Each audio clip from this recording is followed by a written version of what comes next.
Welcome to Money RX for CRNAs and nurse practitioners. I'm your host, Brett Fellows, and today I am talking with Dr. Michelle Cuevas. Michelle is a doctor of nursing practice and family nurse practitioner with nearly 30 years in healthcare. She has spent years practicing across cardiology, pulmonology, primary care, and more before eventually making a deliberate shift where she built her own 1099 clinical company, the NP Specialist Nursing Inc., and then launched the NP Travel Specialist, which is a travel business that gives her a flexible second income and a lot more freedom. And she is also a mom of 8 and a grandmother, which tells you something about her capacity to manage complexity. Michelle, welcome to the show. We are really excited to have you here today. Thank you, Brett, for having me. I'm excited to be here. So I'm remiss, where do I find you? Because every time I get on LinkedIn, it's like, where is Michelle today? You're either on a plane or at some tropical location. So where do we find you today? I've been very blessed of late. Currently, I am in beautiful Las Vegas and sitting here Okay. at the Caesars Palace, being in my suite talking with you. So, Wonderful, wonderful. Well, thank you for joining us today. We had reached out to you. We were really excited to talk with you. I really think it's fascinating. People who go into business for themselves, is probably one of the most courageous things to do. And then in our nursing community, the different avenues from which you could do that. And so I'm fascinated by the topic, and I just really wanted to hear about your journey and what you've learned along the way. But I guess to start, maybe we go back a bit. Michelle, what drew you kind of into nursing in the first place? Let's start there. well, I was drawn into nursing because I wanted to, make a meaningful impact into patients' lives.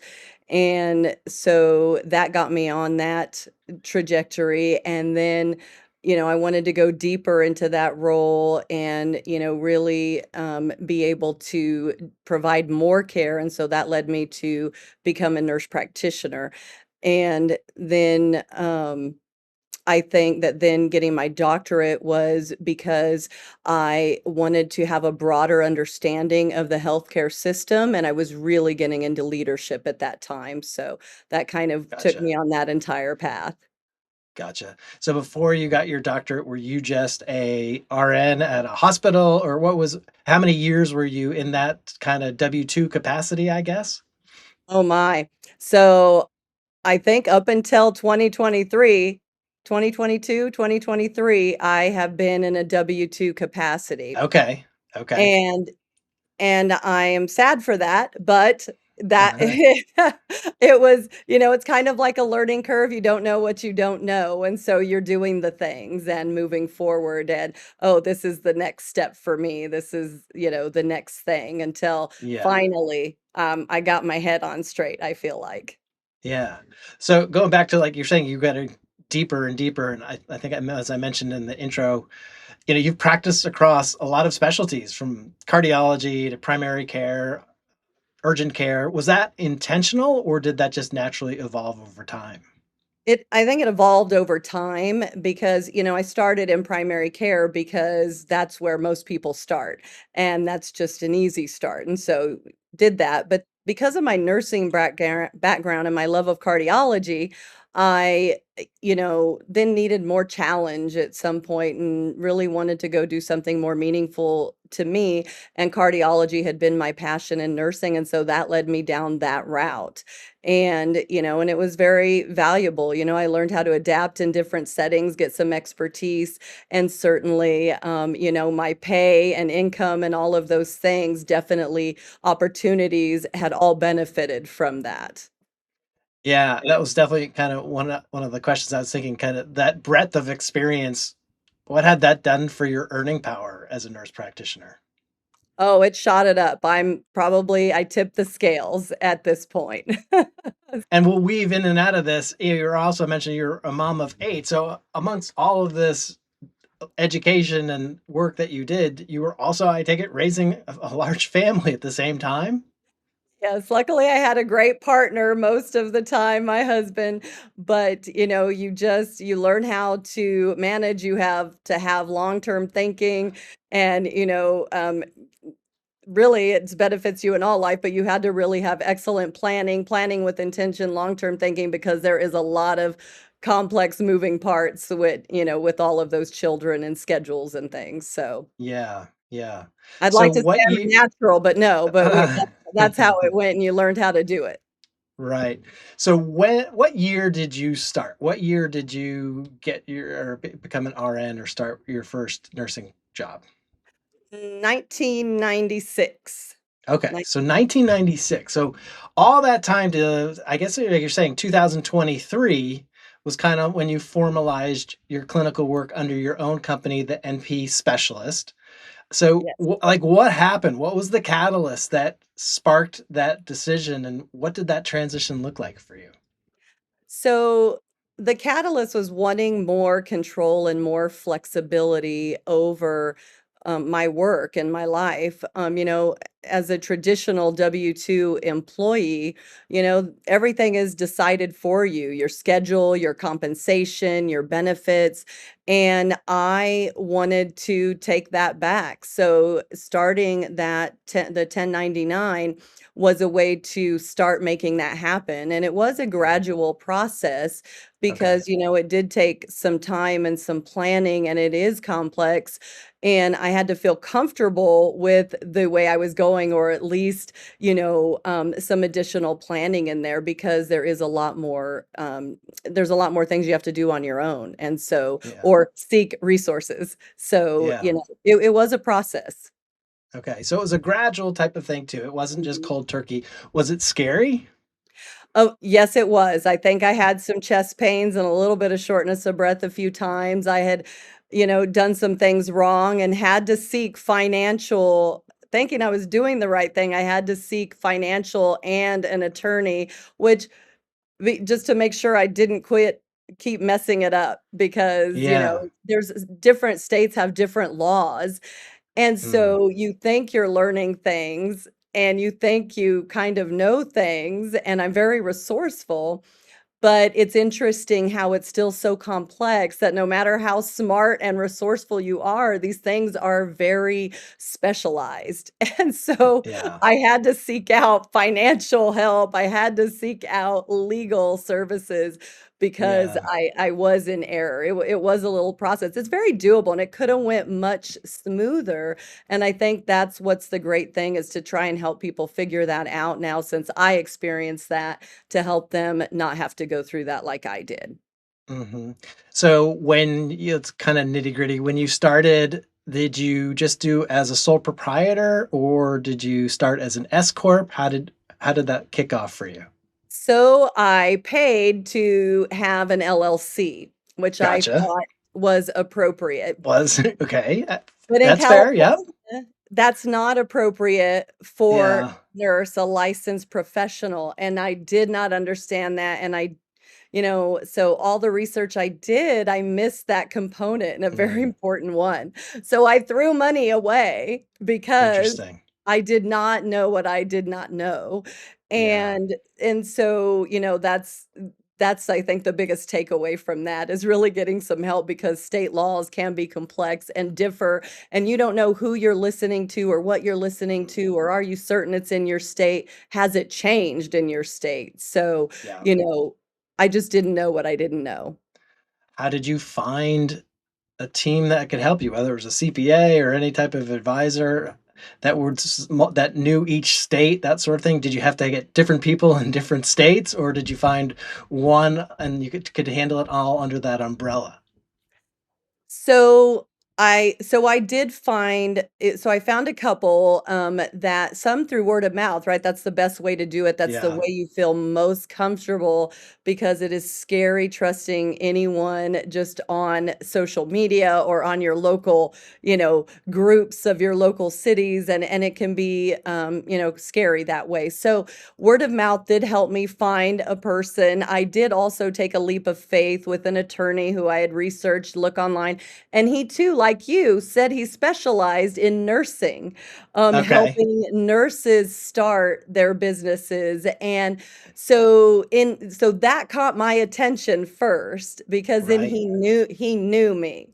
I felt like he knew me. And then going into it further, yeah, I felt very comfortable with that. And so I went for it. So on one hand, I had referral, with the financial side, and then the other was, I felt comfortable through my research and what his credentials and his history was. Okay. And it worked And well.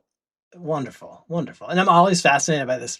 Things like medical insurance. Were you able to get medical insurance through your spouse now that you are no longer W-2, or did you have to get it on your own?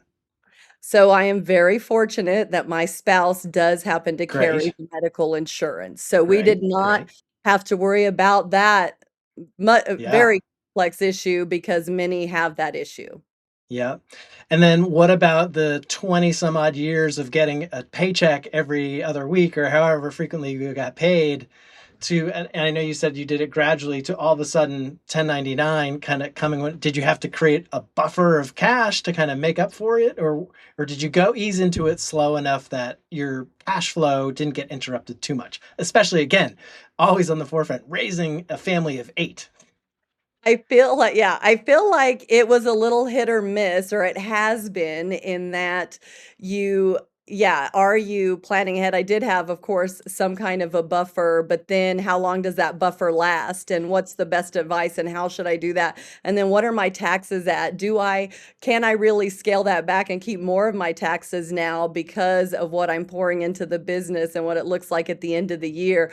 And it was just it's a lot. So it's been hit or miss sometimes, but you manage because of the little bit of the buffer. But also, I do have that clinical background that I can go back to. So I can go Yeah, and work a little bit. And so that is very, very helpful. And yeah. so it's a transition to being a complete 1099. Okay. So just in hindsight, if someone's thinking about going 1099, what might be one financial consideration that you had to plan for that you wish someone had explained to you up front? What would be that one piece of advice you'd give? Yeah.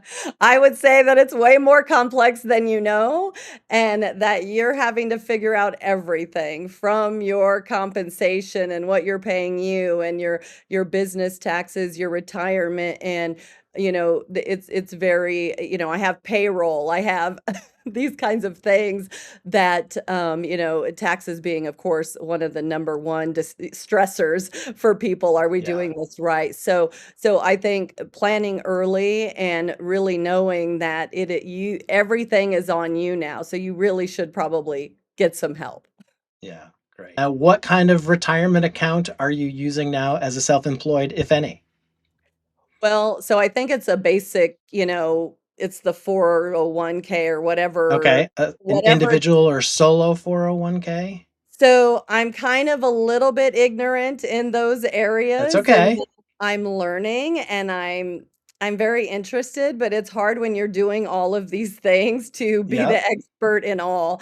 So, that's that is okay. where I kind of defer to my husband and mainly my financial planner, Got um, it. Got it. because I don't really know. I am interested. I keep moving forward the needle, but, Yeah, it's really difficult to know all of those yeah, things. yeah. So we talk to a lot of CRNAs and nurse practitioners that want to go 1099, but they're scared of that financial complexity. In your looking back, I would love to ask, was it worth it? It was absolutely worth it for me, and it's not because it's easy. It's not easier. It's because I wanted that control and flexibility, and that's what I'm getting, from Yeah, doing this, and that is, that's what makes it worth it, really, is you yeah. get to design your life instead of designing your life around your work, you know? And how do you literally do that? Do you go blocks of time, months? Do you have certain months allocated for family and travel? Or like, I'm just curious, how does one with the amount of travel that you do, especially, how do you plan for that? Do you do it a year in advance, 3 months in advance? I'm just fascinated how you must manage your calendar. It is looking crazy these days, and I feel Yeah. like the longer I'm in it, the crazier it looks. It keeps getting more full. So I feel like it's getting nuts. But I think you try and plan the best you can, but you have to go where opportunity takes you.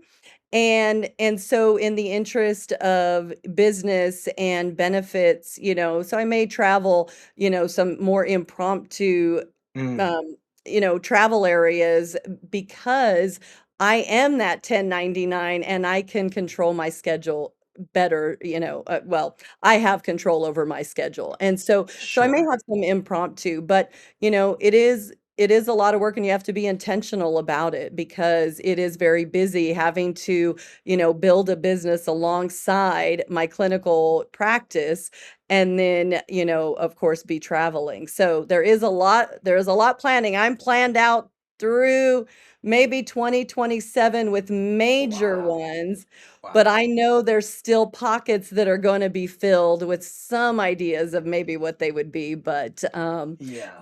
so it's already at least a year in advance. Well, a little over a That's year, right? We're amazing. only in March.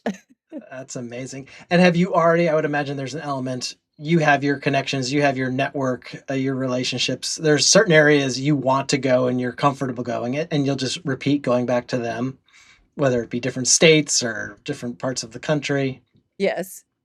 Yeah. Yes, absolutely. But I'm Yeah. also trying to explore the world. I'm an explorer. Yeah. Yeah. You know, Uh, what better, travel advisor or travel mentor, you're gonna be even better if you're actually doing and experiencing. So I have a ton of experiences, even in the last year, doing crazy things, moving in and out of hotel rooms twice a week to meet my objectives, but because I could. And Yes. and so it's been an experience, and these things I can better help navigate and help my clients, and so it's Yeah. kind of wonderful even in the unexpected ways that it is. So can you talk about that? I'd love to hear more. So this I'm not completely sure, so I'm really curious. So I guess last year you launched the NP Travel Specialist, yes? Yeah. So tell me what that is and what problem it solves both for you and your clients. So the MP Travel Specialist is a business that basically helps clients plan and book their travel. So it takes the stress off of them, it saves them time. It's Okay. essentially a service-based model that it generates commission income for for them. So it saves them time, right? It saves them stress and Yep. time. For me, Yep. it helps give me that control, that flexibility that I want, and that ability to get that income over and scale my business over time. And so I hope I answered that right. Yeah. Yes. How did that come? How did that nugget come to crystallization for you? Well, it's weird. So in the time of, being a little disgruntled with the system, you Mm-hmm. know, and in that, you know how it is, you want more control, you want more flexibility, and Right. realizing no matter what I'm doing or how good I am or what you're at the top of the pay scale. It doesn't matter. I wasn't getting what I needed out of it. And so that realization, then coupled with a nurse who was an executive in hospitals, he had indicated all of a sudden I saw that he did the same thing. He was going to help people Okay. for travel businesses and he was a travel advisor, and of course I had travel fever at the time, and Yeah. I reached out to him and I said, "What are you doing?" I used to work with him in the hospital as a nurse before I was an NP, and then he went on to be an executive and I was the nurse practitioner. And so then we had the conversation and I had 0 doubt. I had all the faith in him and I had 0 doubt. And so I was already signed up before we actually signed the papers. In my heart I knew that's where I was going, and then every single day after that, every single month, I know more so, and I'm all in. I know this is the only way to do it. Having a W-2, being an employee is the craziest thing I ever thought was going to be realistic to reach my goals that I wanted, but I did not know what I did not know. I did not know that this model was there. I did not, when you think of being a business owner, you often think of, opening a clinic, let's say for a nurse Mhm. practitioner, and that you're stuck in there and it's the 9 to 5 and you have all of the stress of everything. And so this is different because it's a model that I can be in the clinic as an employee, but building a different model of, service, a different type of business and that can grow over time and it is just phenomenal, and then you just will have more control and more flexibility over your life, and that has never come from working Yeah. a W-2 job. Right, right. I'd love to have you talked about it some. I'd love to have you expand on that a little bit more. Just I'm Mhm, curious to see where you go. For nurse practitioners thinking about just income diversification. So I want to kind of step back and just from what you've learned. So mhm. maybe these nurse practitioners are burnt out, or maybe they want to step back from the bedside. What would you say to them? How do you evaluate a side business or a second income stream from a financial planning standpoint? Was it something that tugged at your heartstring, or how do you look at those when you consider them? Right. I think you have to look at your lifestyle, so whether it fits with your lifestyle, whether it is sustainable, and whether it's going to give you flexibility over time, because these are the things that we're often looking for and that we're often needing in a second income, in an additional, income source. Because if it's not sustainable, it's not going to work. If it doesn't fit with your life, it's not going to work. And that is exactly what, um, you know, this type of business is helping me do. It's you're able to build it alongside whatever you're doing. Yeah, love it. Um, I want to change gears a little bit and talk about significant student debt. So, especially nurse practitioners, obviously can earn well, especially those with DNPs. Um, how did you navigate the return on investment question for that? Was the DNP worth it financially for you? Would say that, it doesn't really necessarily translate into increase in income. However, it did give me a much broader depth of knowledge, leadership, and the healthcare system on a broader level, but it also opened doors, it created more opportunities for me, and it honestly makes you more credible. I mean, so Okay. it is still worth it in all of those respects. So, Mhm. but with direct income wise, yeah, you may not see that, but the Okay. other is far outweighs it. Okay. So along those lines, I know you were active in the California Association of Nurse Practitioners and served on the National Health Service Corps of Ambassador as an ambassador, Yes. helping nurse practitioners understand student loan repayment. I get asked this question all the time. What do nurse practitioners get wrong most often about managing their student loans, in your opinion? So I think that they need to be more intentional when they start to get those loans, and especially when they start to have to pay them off. More intentional with the plan to pay them off, because often we just react to the amount due, and don't really think of the plan. And I think that that's so important when you're thinking about your financial future. And, I'm guilty of it. Many of my friends and colleagues are guilty of it. So I think being more intentional with the plan to pay it off early on is the most important thing. Yeah. No matter How how did you big. get? Yeah. How did you get involved with that, with with the state organization and the national? So, it started out when I was a student. So I was a Mm, student and in Oklahoma, and our professor made us go to made us go to the Nurse Practitioner Association board meeting. So we had to go to one. And I kinda was already somebody who did those kinds of things. I was in my student government in college, and that was really when I first experienced those kinds. But I knew I was all in. I did student government, I did Phi Theta Kappa, all of these things.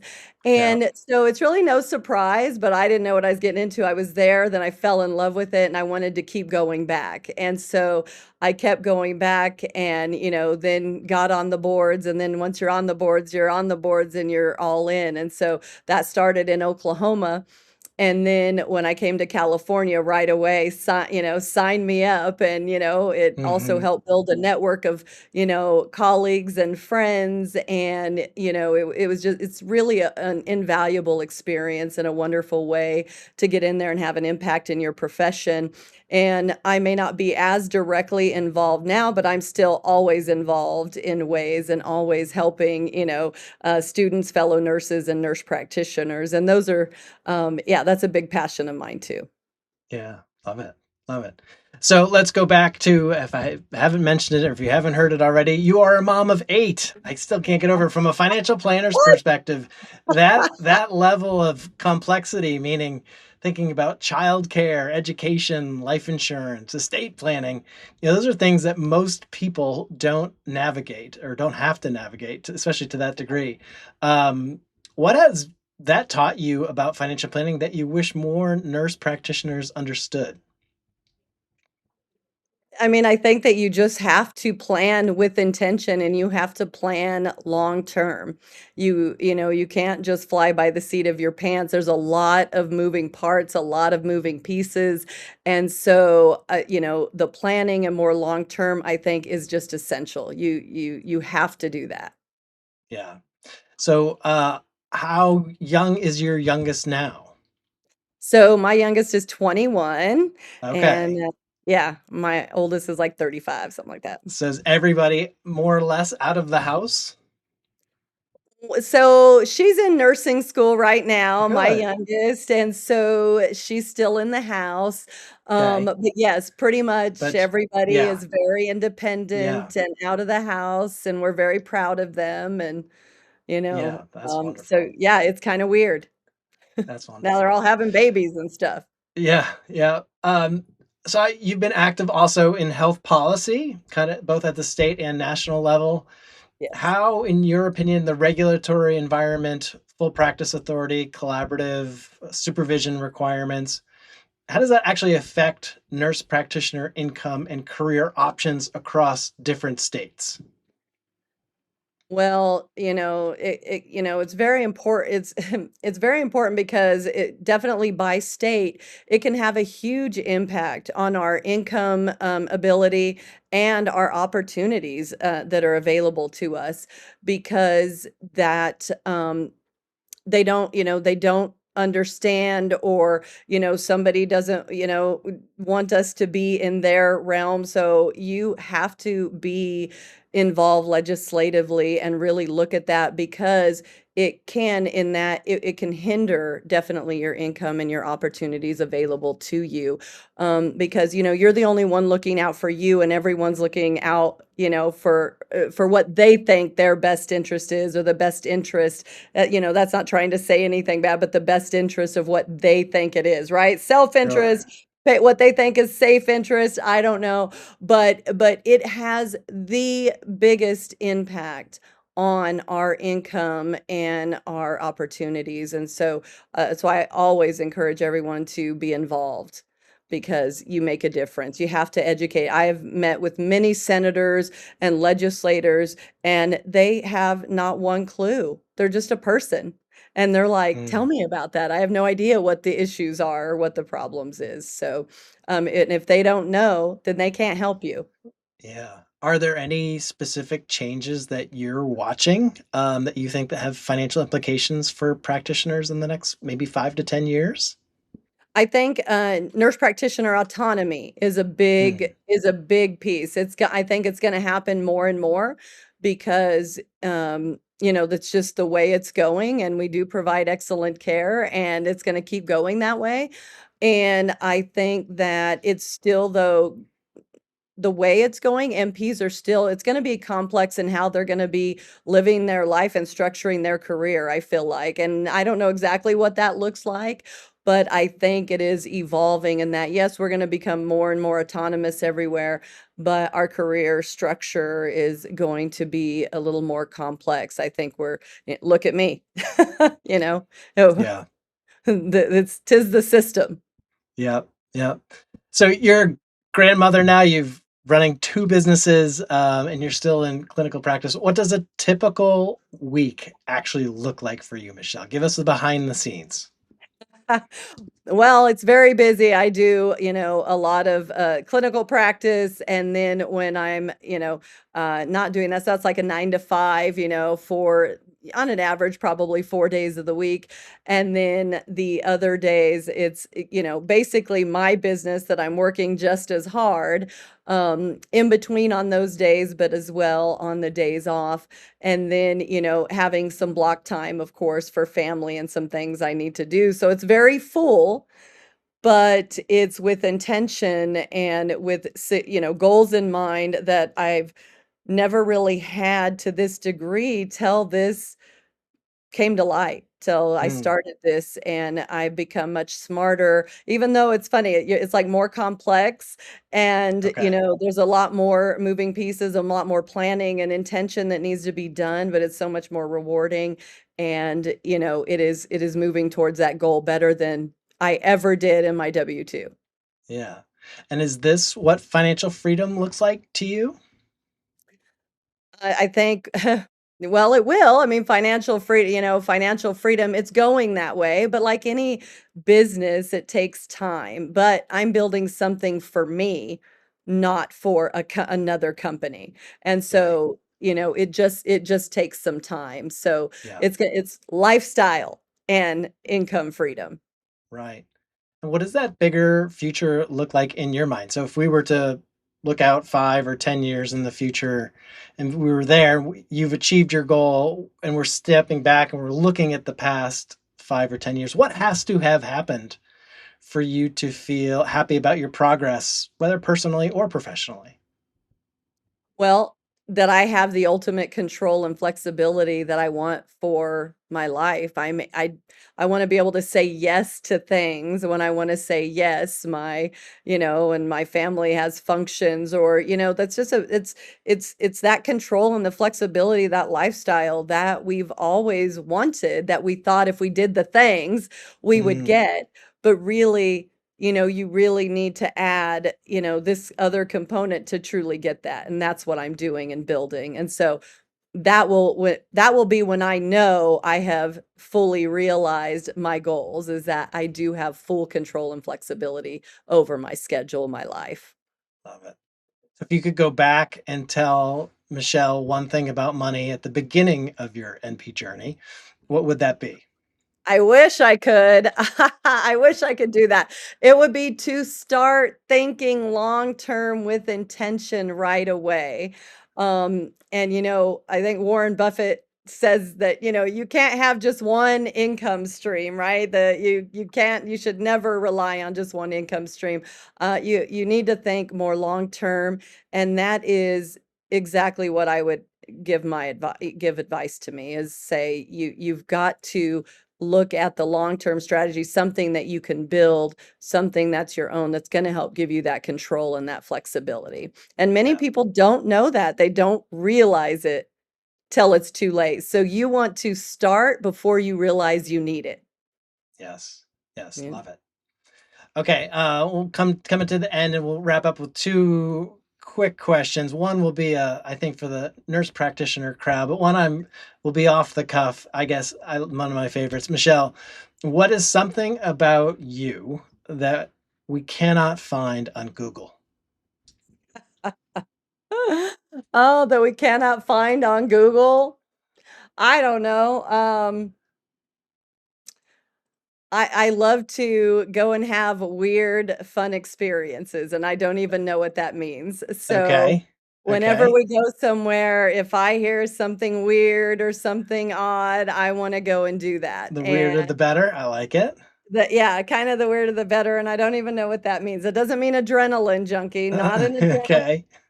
although I am getting braver, with just that mindset. But yeah, so I mean, I like to just experience life. I truly love life, and I love weird things, and so I'm drawn to it, and I think it's made it a really fun experience whenever I travel. Great, great. I love that. Okay, so given everything that you have navigated, the career pivots from W-2 to 1099 transition, the raising of a large family, and building the side business, I'd love to wrap up with what's the most important financial move you think nurse practitioners should make today to protect their future options? 100% is to have a long-term plan, to make that plan with intention, to make that plan help them look for and be able to obtain that lifestyle, that flexibility, that control that we all really dream of. So they need to think about that with intention and make that plan. I love it. I love it. Thank you very much. Michelle Cuevas, thank you so much for being on this episode of the Money RX for CRNAs and nurse practitioners. Thank you for having me. It was wonderful. I'm happy to share. Okay, great. Take care.